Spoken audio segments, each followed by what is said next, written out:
In the name of God, the beneficent, the merciful, I give the salutation of peace and blessings to you, my listeners. This series is the third of the series that I've done to analyze the stock market in a number of countries, including the UK and China. And this is the one that will be devoted to the United States of America.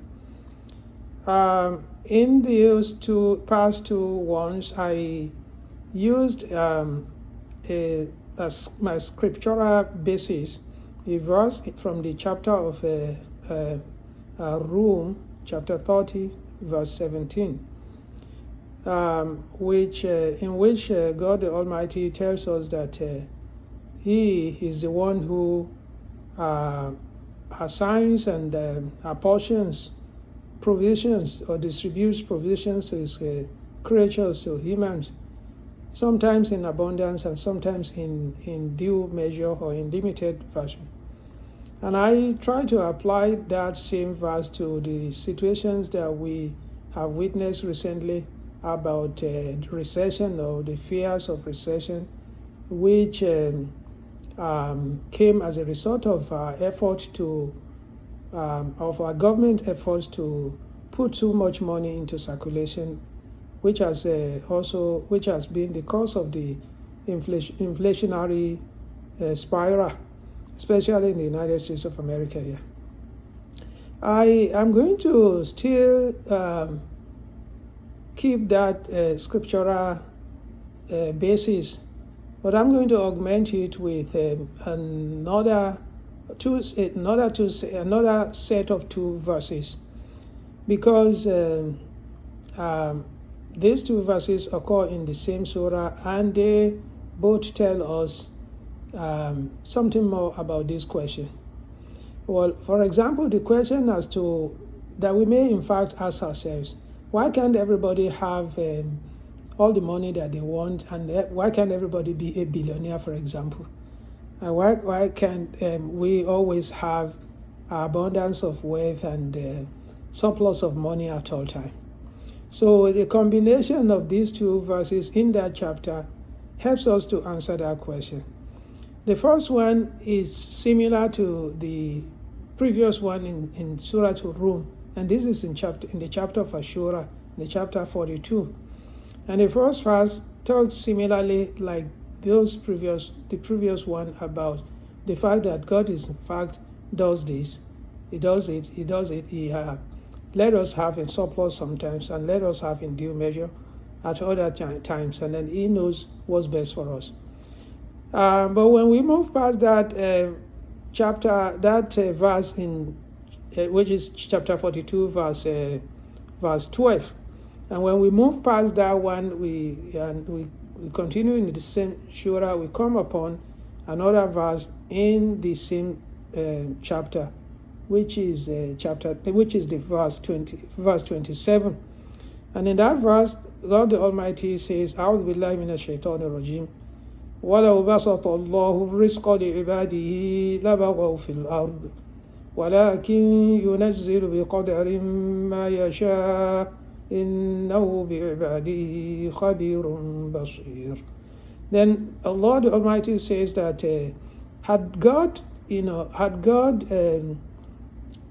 provided or given wealth or resources or provisions to all of His creatures in abundance, in excess, they would have in fact transgressed beyond bounds on the earth.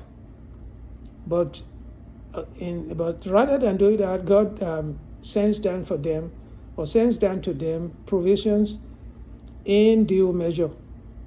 And He, the Almighty, knows about His creatures, about His servants best.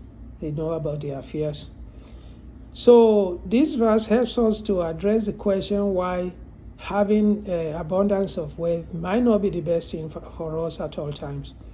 And whether we try to artificially create a situation like that, which is what happened to our economies, particularly to the U.S. economy, recently, we're going to have to face the problem that will be similar to, that would let us understand in our own way what it means by saying, like, if they had all had it in surplus, they would have transgressed, they would have mismanaged, they would have mishandled. It would have led to a problem for them.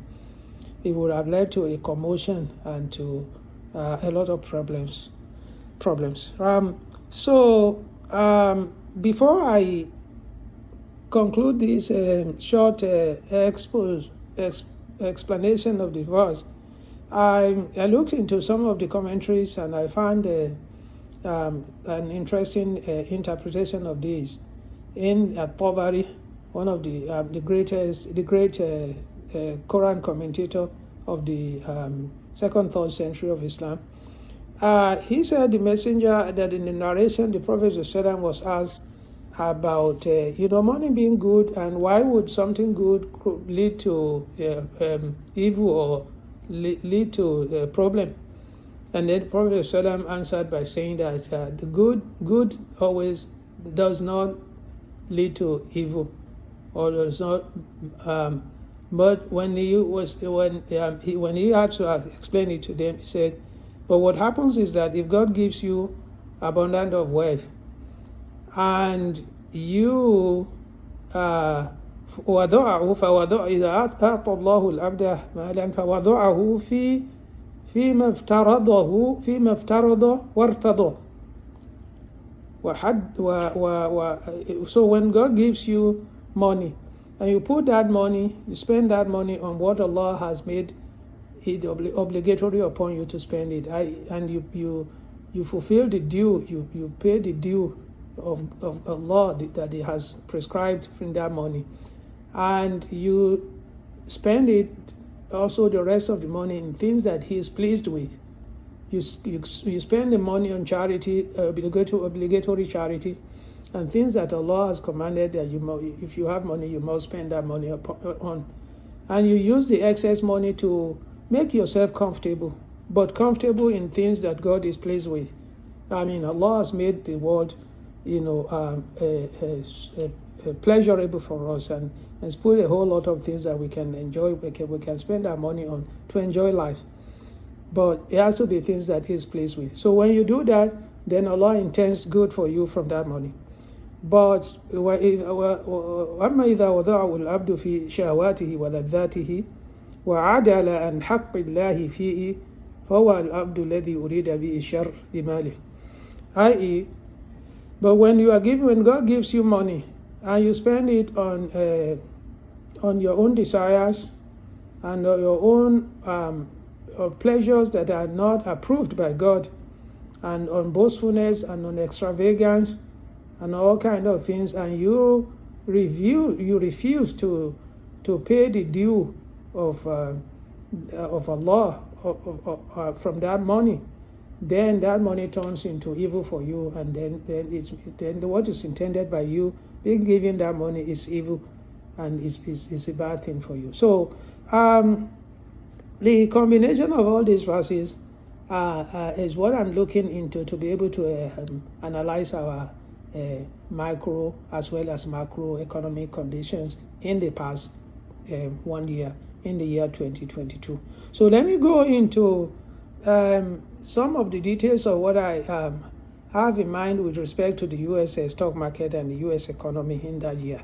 We started the year off with the fear of inflation. Actually, not the fear of the actual inflation, because inflation rose at the beginning of this year from about 5% to almost 9%. The last time that we had that level of inflation was back in the year 1979, during the period of Volcker.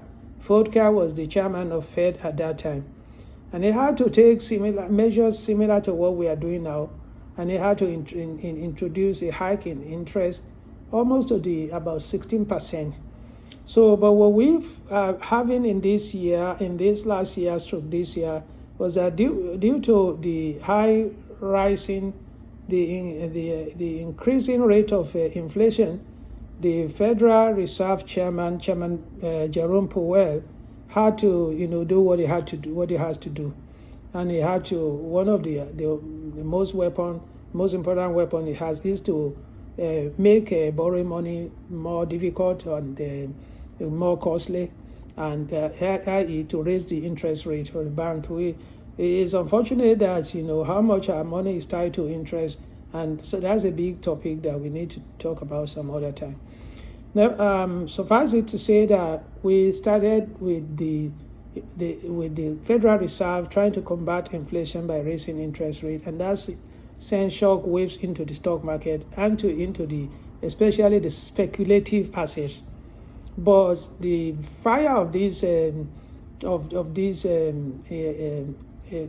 combat was going to go beyond speculative assets. It's going to spread to all aspects of our economy. We also started the year by the fall in the real estate in the realty stocks, because the housing crisis was beginning to set in, and but the hike in the interest rate kind of made the fall in the rate to be even quicker and fast and furious.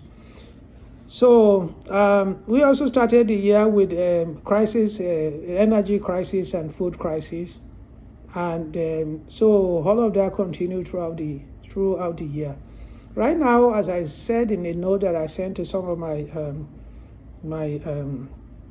people, the interest rate has been raised from about 3%,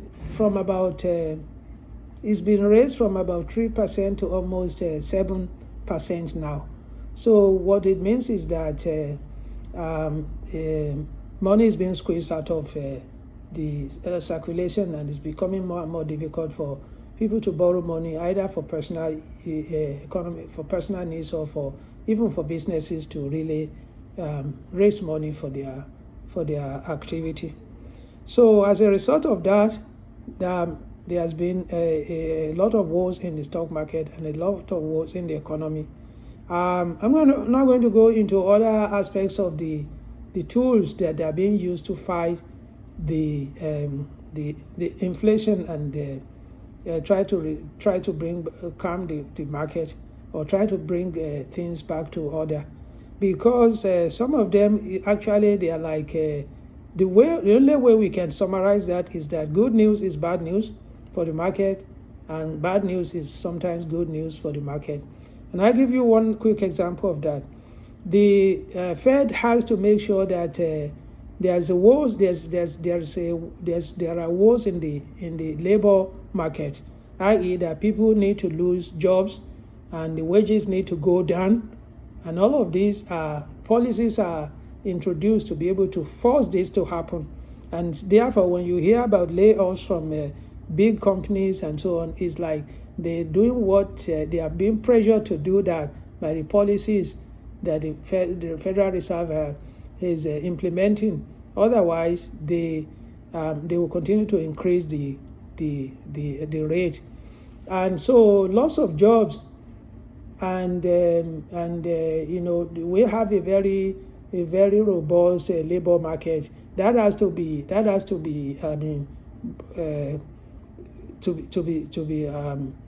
weakened, and to be so all these kind of things that really, when we know exactly what's going on, we can see how that it's almost unbelievable. So let me go into another dimension of this, which is like how much money was lost in that year 2022, and who lost this money the most. So I'm going to classify it into three categories: the money that was lost by the institutions, and the money that was lost by the individuals, and the money that was lost by the retail investors as well. Well, you might say like the retail investors are so many, but there are so many of them, but they don't really matter much in the stock market, because the weights and the institutions control over 80 or or more percent of the money that's available in the stock market. So let's go into the indexes. The S&P 500, the Dow Jones, and Nasdaq. Nasdaq was the first to be hit with this. Why? Because Nasdaq is the fastest growing index, and I mean, because this is where most of our technological companies are sold and so on. So Nasdaq lost maybe about 30% of its valuation during that year. That's a huge, a lot of money. And Dow Jones lost maybe about 12 or so, and the S&P 500 lost about 20. I have kind of checked these figures. So, but let me give you example, a breakdown or an explanation of what it means by the S&P 500 losing about 20%. You'll be surprised how much is the valuation, how much money, how much is the worth of the businesses and the money that the S&P 500, the index that tracks our best 500 companies, how much money is sitting on? It's sitting on over 38 trillion. I hope you hear me well, over 38 trillion. So when you lose 20% of 38 trillion, how much do you think that's worth? At least I know that 20% of, that's a lot of money. That's a lot of money. That's in trillions. So you can also understand how much was lost on Nasdaq and on Dow Jones in the same sense. Out of 30 trillion, what is the 10% of 30 trillion? That's 3 trillion, and multiply that by 2, and so you see a whole lot of money was lost during the. But I'm going to talk in another, and this is real loss. This is real loss. This is money that got evaporated from circulation and from people's holdings of these companies. So let me talk again about individual loss by our billionaires. I had already said that Elon Musk became the richest man in the world, maybe by the year before or up until the middle of this year. But Elon Musk has now made another kind of history. He's gone down in history as somebody who lost the most money in 1 year, the most money that nobody has ever lost in 1 year. He himself lost about $200 billion in the year 2022, because it's a company, Tesla, that hit 1 trillion at the beginning of the year, like about around March, April, is now worth less than half a trillion now. It's now like about 400 and something plus billion. So similarly, Zuckerberg, the chairman of the CEO of Meta or Facebook, began to follow his law. I'm sorry to say that, follow his losses from around May, June, and by the end of the year, he lost even more. So all of these people collectively, Zuckerberg, Amazon CEO Jeff Bezos, Elon Musk, and others like that, the total of the amount that was lost by these individuals has been put to at around 500 or 650 billions. So if you ask them they were asking them to donate 6 billion to fight hunger in the world sometime around the beginning of the year, and they were wavering and they were debating it. But when these losses, when they incur these losses, they have nobody to blame for it. So and then the last is the retail investors, including people like you, people like me, and everybody. If you look at your portfolio, you see that you are down in some of your assets or some of your stocks by maybe 50, 60, 70, 80%. And this has happened across the board. So that was the year 2022. But how do we how do investors treat these losses? So, well, it's both real and paper losses. And in another segment, I will be able to explain more about this, more about this. And thank you very much. May God protect us from any kind of loss, and may God make us among those who appreciate God's provision and use it right. Thank you very much, and hopefully, inshallah, God willing, I'll see you in another series very soon. Thank you. Bye-bye.